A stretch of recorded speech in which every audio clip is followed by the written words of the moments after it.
Do you need to replace the battery on your Dell Latitude 7310? Well, I'm going to show you how. Also, you can click the top right of the screen to find this part or tools or additional help on our website, including written step-by-step tutorials with detailed images. Now that that's out of the way, let's get started. First, loosen the captive screws on the bottom base cover. Now use a plastic scribe to separate and remove the bottom base cover. To prevent static discharge, I recommend disconnecting your battery before moving any further. Next, unscrew and remove the battery.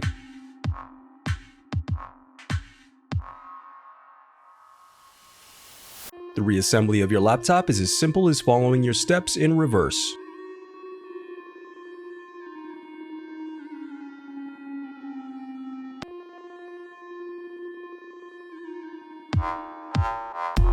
If you still need help, you can visit partspeople.com and view printable DIY instructions to help you along the way. We also have playlists of thousands of Dell tutorials for hundreds of different models, so keep checking back. Thanks for watching.